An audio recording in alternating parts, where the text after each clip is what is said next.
खालिद बिन वलीद कुरैश के मशहूर योद्धा और बेहतरीन युद्ध रणनीतिकार थे। वह कुरैश के नामी सरदार वलीद बिन मुगीरा के बेटे थे, जो अपनी दौलत और रसूख के लिए जाना जाता था।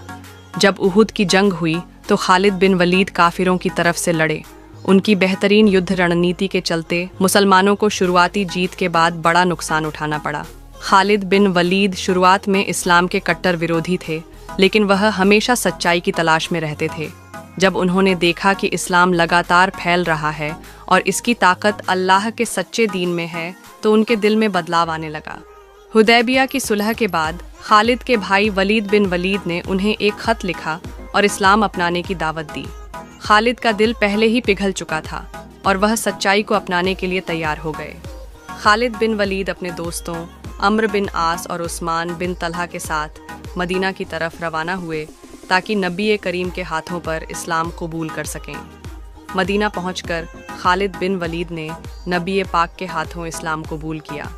उन्होंने दुआ की कि उनके पिछले गुनाह माफ़ कर दिए जाएं, जिस पर नबी ने फरमाया, इस्लाम पिछले सारे गुनाहों को मिटा देता है। हज़रत खालिद बिन वलीद की बेमिसाल बहादुरी और युद्ध कौशल के चलते नबी करीम ने उन्हें सैफुल्लाह यानी अल्लाह की तलवार का खिताब दिया।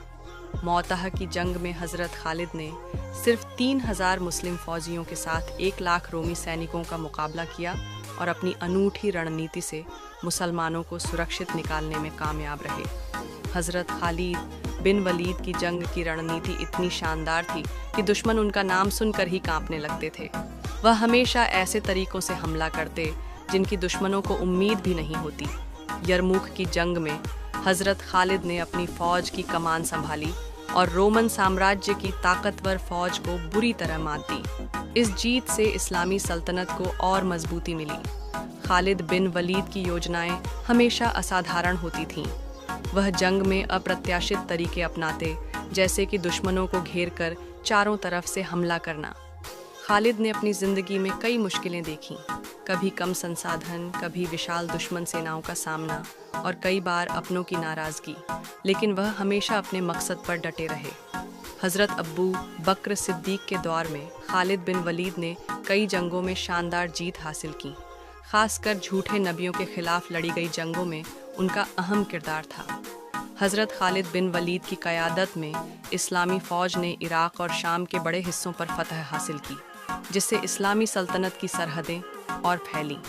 हज़रत उमर फ़ारूक के दौर में उन्हें सेना की सरदारी से हटा दिया गया, लेकिन उन्होंने इस फैसले को सब्र और शुक्र के साथ कबूल किया और किसी तरह की नाराज़गी ज़ाहिर नहीं की।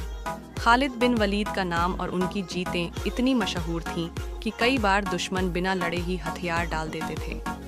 जब खालिद बिन वलीद की ज़िंदगी का आखिरी वक्त आया तो वह अफसोस के साथ बोले, मैंने हर जंग में हिस्सा लिया, लेकिन अफसोस कि मेरी मौत जंग के मैदान में नहीं बल्कि बिस्तर पर हो रही है।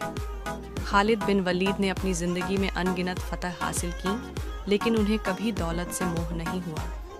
जब उनका इंतकाल हुआ तो उनके पास सिर्फ एक तलवार, एक घोड़ा और एक झिरह थी। इतिहास में हज़रत खालिद बिन वलीद को दुनिया के सबसे बेहतरीन सेनापतियों में गिना जाता है। उन्होंने कभी कोई जंग नहीं हारी। आज भी हज़रत खालिद बिन वलीद की युद्ध नीति और बहादुरी सैन्य विशेषज्ञों के लिए एक मिसाल है।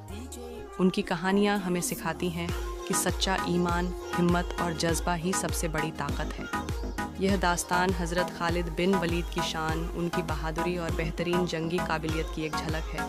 उनकी ज़िंदगी हमें सिखाती है कि अल्लाह पर भरोसा और सब्र कभी इंसान को नाकाम नहीं होने देता। अगर आपको यह वीडियो पसंद आई हो तो इसे लाइक करें, सब्सक्राइब करें और बेल आइकन दबाएं ताकि आपको हमारी नई वीडियोस के अपडेट मिलते रहें।